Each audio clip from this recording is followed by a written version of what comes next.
All right. So next up, we have Trevor Koot from British Columbia Real Estate Association. He'll be presenting on the topic of the changing real estate landscape. Well, thanks, Ryan, and thank you for the invitation to come here and present. You just saw my colleague Brendan Ogmanson present on kind of the economic outlook from a housing perspective, a market perspective. Certainly, another big area that the BC Real Estate Association focuses on is kind of the housing conversation in general when it relates to obviously policy and government initiatives to affect some aspects of housing changes, whether it's affordability or availability or accessibility. But then, of course, the BC Real Estate Association representing 26,000 realtors in the province and about 1,400 managing brokers. We also have a real focus on the advocacy when it comes to the regulatory environment. So that's where I'm going to start. I want to kind of reference this Venn diagram well, depending on your perspective. I honestly don't know. I'm leaning to the left and it's moving me to the right. But this Venn diagram that you see on the screen, this intersection that we have related to government policy, to regulatory rules. The bottom piece there says industry requirements. That's more our role, the BC Real Estate Association, the real estate boards, kind of that environment that we've built around the real estate sector, whether it's related to realtors or managing brokers. And then, of course, the consumer expectations. And really, the consumer expectations drive a lot of what the government and the industry is doing. But then you see this intersection of all of these things in kind of that center, where what each of these groups is doing is influencing or influenced by the other. And so one of the big areas that I like to talk to is kind of how this all connects together. And what generally happens is something happens out in the environment, whether it's a major spike in demand, as we saw in kind of that 2021, early 2022 era, where there's a significant increase in demand in housing, prices are going crazy, multiple offer scenarios. And the wording that I used during that time and even since is the market at that time was unhealthy. It was unhealthy for realtors. It was unhealthy for sellers. It was unhealthy for buyers. You kind of think it's a seller's market, but then they're under pressure with multiple offers, trying to navigate things. Usually they're buyers in a property that they're moving into as well. It just creates an unhealthy environment for everybody. And what the government does is reacts to that. They say, okay, so if that's going to be the case, what can we do to kind of quell this? And then they stand at a microphone and come up with some policy. In this case, it was a cooling off period, what ended up being the home buyer rescission period.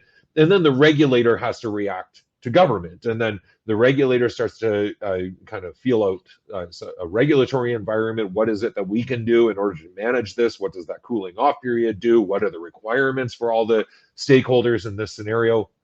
And then industry stand up and react to the regulator. Now we, on behalf of the 26,000 realtors in the province, and then the additional licensees and folks that are related to other aspects, Strata and anything else in the residential real estate environment is being affected by this. So then they all stand up and have words with the regulator.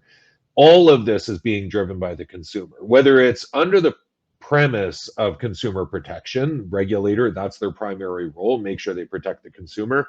Government is reacting to an environment that they want to step into and protect the consumer. And industry directly interacts with the consumer and wants to advocate, wants to create a better environment for the consumer, but sometimes not in the same way or with the same perspective as regulator and government. So really, at the end of the day, the consumer is driving a lot of this. You see, there's not a lot of intersection between the regulator and the consumer, other than in the centerpiece. And the reality is that regulator is working to protect the consumer, but there's not a lot of interaction there. government and our industry. There's not a lot of interaction other than the advocacy and the work that we do to lobby to the government. So an interesting intersection of all of these various groups. Certainly, with the myriad of policy changes and impacts to attempts to create housing affordability and housing accessibility, and certainly availability by larger construction and development, we're seeing this environment where everybody is honestly just having a hard time keeping up. We're having a hard time keeping up with how does one policy intersect and affect other policies that are existing.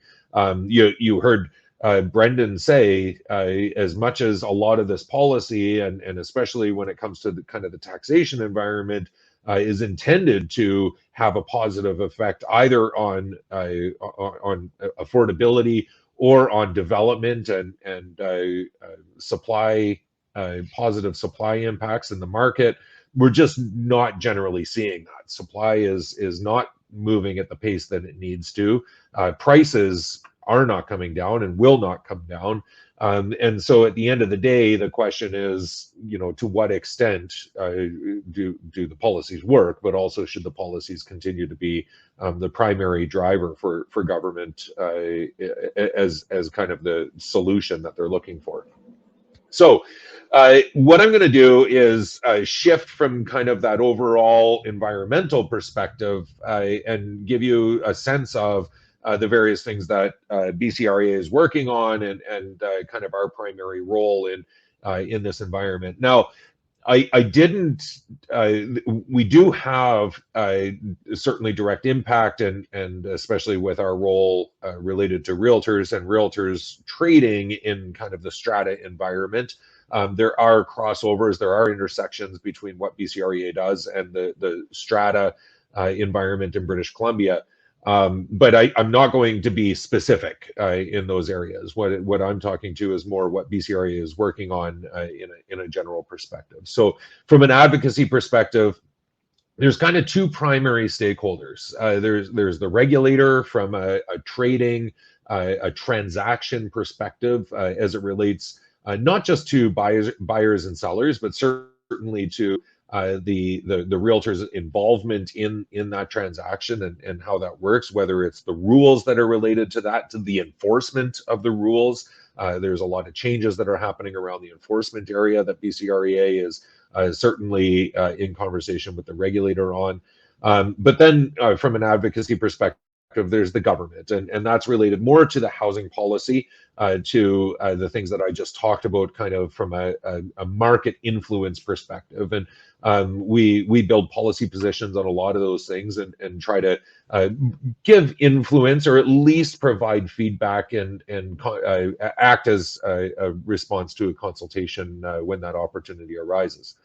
The other thing that we do is advocacy beyond those roles. And this is something that BCREA has ventured into more recently, where we want to start to act as a resource, as a central information hub when it comes to all things, especially residential real estate related, no matter where they are in the province, no matter who the stakeholder is. And so we've been having a lot more conversations with other stakeholders that you might not immediately think to align with BCREA. And this could be groups.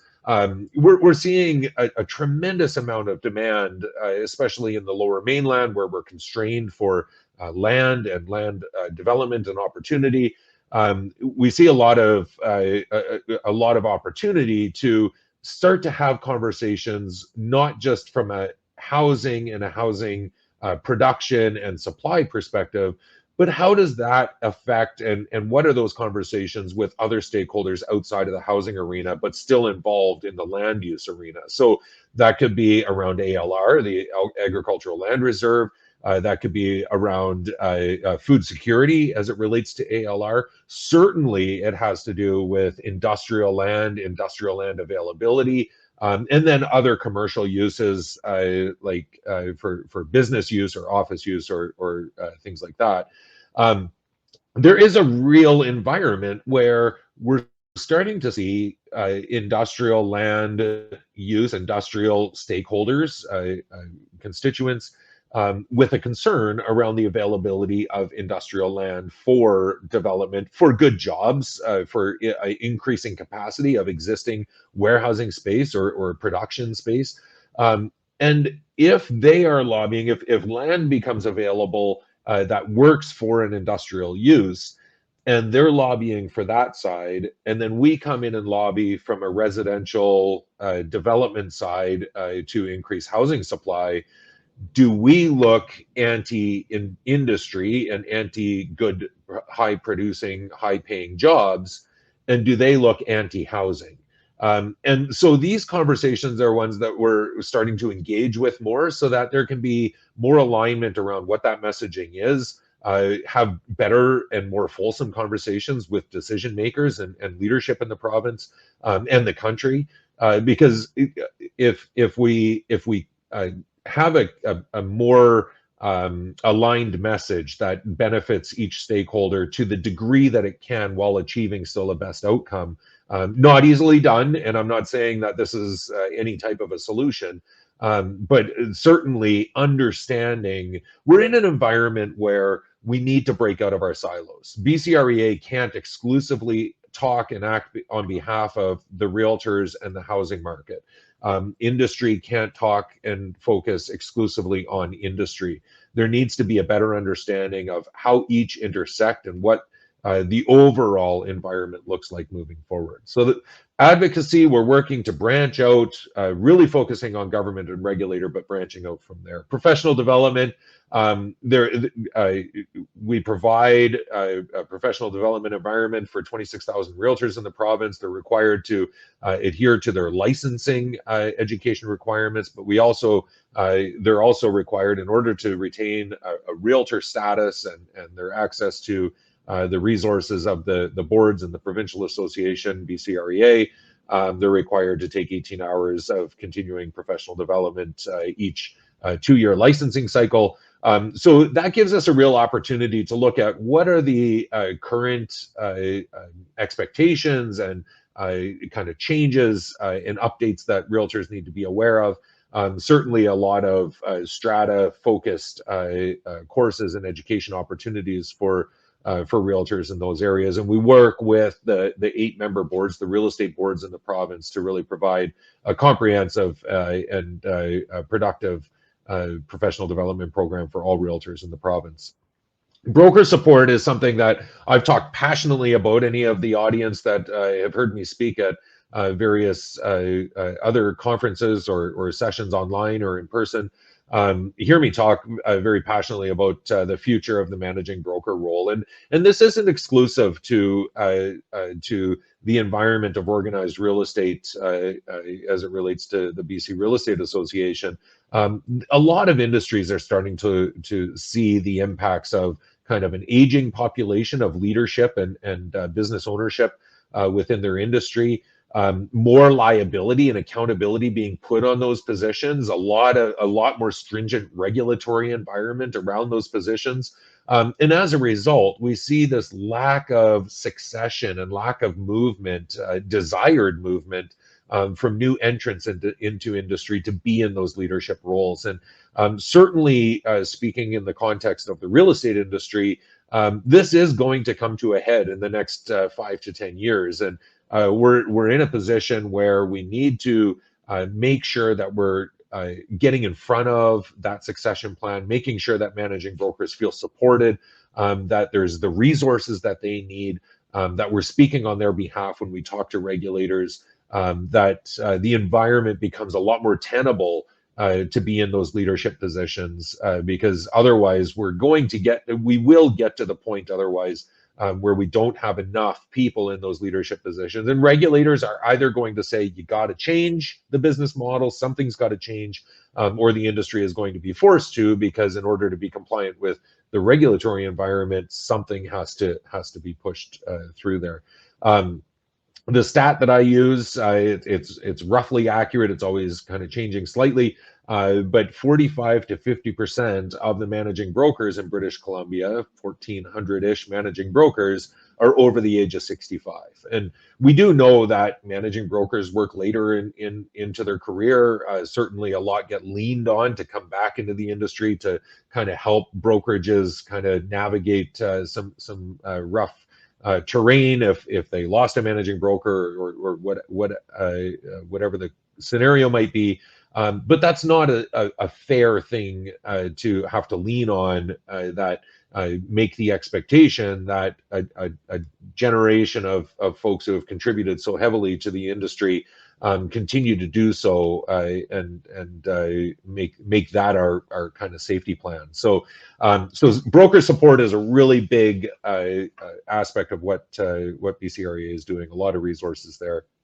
On the communication side, we've taken a little bit of a different approach, and I kind of alluded to it earlier, where BCREA is starting to be a resource beyond just the for realtors and just a voice for realtors and the transaction in British Columbia. But looking to really broaden that and really looking inward at what is our identity right now? What is it? Who is our audience? What messages do we have to share, and how are we going to reach each of those audiences? And so the obvious answer is that one of our audiences is realtors and managing brokers, folks who work within the sector and provide a service to consumers and the public as they navigate their real estate transactions and movement. But the other less obvious answer is the public themselves. And so we've recently done a shift. We've created a new communication strategy where we really diverge those two audiences, make sure that we have an area for and a communication style and a communication method and channels to speak to realtors and managing brokers. But we also have one for the public and to keep the public up to date on all of the myriad of changes that are happening, but also the value of realtors and the value of using a realtor as you navigate the biggest financial transaction of your life. And then finally, if I can kind of lean over the standard forms, often the staff, the team at BCREA loves it when I say this, that the standard forms are the most boring thing that we do, but certainly the most important. We co-own all of the contracts with the Bar Association in British Columbia. And there's a tremendous amount of responsibility that comes with making sure that those contracts that are being used by those 26,000 realtors in the what's now about 40 to 50,000 transactions, sometimes up to 100,000 transactions in a year, that they're accurate, that they're protecting the consumer, that realtors are aware of what those contracts say and why they say the things they say. How the contracts can be used and filled out in a way that allows for flexibility, but not breaching any of the disclosure requirements or contractual obligations of the parties to the contract. And we saw this through the cooling off period. This was my first introduction to it in my role at the BC Real Estate Association, was the tremendous amount of effort and lift that comes with one small change. And the home buyer rescission period, cooling off period, wasn't a small change, but in the big scheme of things, it wasn't too profound. It was adding the 3-day cooling off period for the buyer, but the amount of research and legal advice and double checking, crossing T's and dotting I's in a contractual and a contractually obligated environment really was a heavy lift for the BCREA team on the standard form side. So making sure that with all of these regulatory changes, all of these policy changes, every time something in that world changes, we have to go back and make sure that everything is still compliant when the consumer signature touches the iPad screen or the pen touches the paper for some of our folks. Or it's getting electronically signed, which is probably more the case these days. So, the standard forms environment is extremely important to us and extremely important to consumers and realtors, even though they might not see it on a daily basis. So, So I'm going to leave it there. The environment around the BC Real Estate Association, I'm very optimistic. I'm very optimistic about the economic opportunities in British Columbia. I'm really optimistic about the real estate, housing, and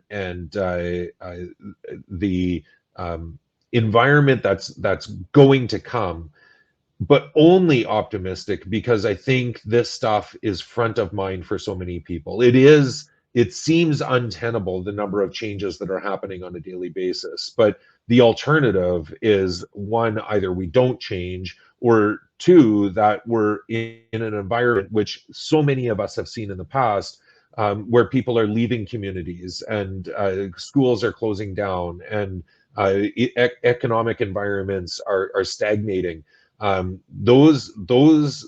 is the inverse of what we're experiencing today. And I think if we collectively have open conversations, we break out of the bubbles and the environment, the siloed environment that we've traditionally worked within, we move beyond protectionism and focusing on legacy, and we start thinking about innovation and future, and we do it collectively. There's some really cool opportunities for a lot of folks out there. But there's really I think the future can be bright if we look at it in the right light. So I'm going to leave it there. Happy to answer any questions. I know this is wrapping up the end of the conference. I didn't want to take a long time to kind of say my bit, but hopefully it No worries. resonated with a few people. Yeah, that was perfect timing, actually. So it looks like we do have one question here. If you could check in the private chat, see if it pertains to what you You can bet. answer. I'll read it and Yeah, then very cool. provide my thoughts. So encouraging, a good presentation and encouraging. That's nice to hear. I try to balance my criticisms and cynicism with a little bit of positivity and optimism. Regulators need to change too, and need help to do so, although may not realize it yet. Are you applying, and then in brackets, trained, plain language expertise to forms, etc.? And this is a really interesting question. And I'm going to speak to the first part before I answer the forms part. So when I was brought into this role at the BC Real Estate Association, I mean, there's still an environment. I was a regulator. I was with a real estate regulator in another part of Canada. I was part of an international real estate regulatory group. And it's an entirely different perspective. I will admit that. I was in industry when I was with the regulator, so I brought both perspectives. But sitting at a regulatory table, you do look at things through a different lens. There is this perception in the industry, and I've written articles on this, where as soon as the regulator says anything, if they sneeze, then we as industry should look for torches and pitchforks. That's our role. Every time the regulator does something, we should be mad and upset and go after them. And the words that I use when I'm talking to rooms full of realtors or in conferences when those types of comments come up is, if that's the case, if that is the desire of the industry, then they hired the wrong guy, because I don't see the value in that approach, when really, under the circumstances, there's no government in this world that is looking at the current environment going, you know what we need is less regulation. Yeah, Every government is looking at, how do we continue to protect the public? Our role is to intervene. They're going to intervene. We just have to accept that, whether you're capitalist or not. This is the world that we live in. With that knowledge, knowing that governments are going to influence, knowing that the regulators are going to respond to government influence with a regulatory environment, we're best to have a seat at that table. We're best to have a relationship where the regulator can call us, get our feedback, which is exactly what happens. We're not always in favor of the policy or the rules that are coming out, but we are really proud of the fact that we work closely with regulator. If this is going to be a rule, here's the environment that it has to work with it. Here's the things that are wrong with it. We don't win all of those conversations, but we do have a lot of good wins. From the point of view of plain language expertise to the forms, I would suggest that we're moving in that direction. There's a few things that, still have a strong influence over this. One is the co-ownership with the Bar Association. That's something that we have conversations about on a regular basis. We co-own a bunch of the forums, not all of the forums that realtors touch every day, but a bunch of the forums BCREA co-owns with the Bar Association. We would like to see an opportunity where we have a little bit more autonomy over that. But also we have a standard forms committee. It's very robust. We have different players at that table. And really the language is formed by folks who are using those forms on a daily basis, whether they're brokers, realtors, but also there is influence from the regulator and from legal expertise and legal advice. So that's always going to be, there's always going to be a little bit of that legalese influence. Final point I'll make on this, and I know we're wrapping up, is the influence of artificial intelligence in all of this conversation. And we are exploring internally some opportunities to start to use artificial intelligence. I talked about how much change there can be with one regulatory change, and that change is not just on our standard forms. We have 70 courses ish. All of those courses, if they reference one section of the regulations or the act or whatever, and that changes a little bit, all of those references have to get changed throughout our entire course catalog and our entire forms catalog. So we're looking at trying to figure out if there's AI that can kind of help us streamline and ease some of that tension when those types of things happen.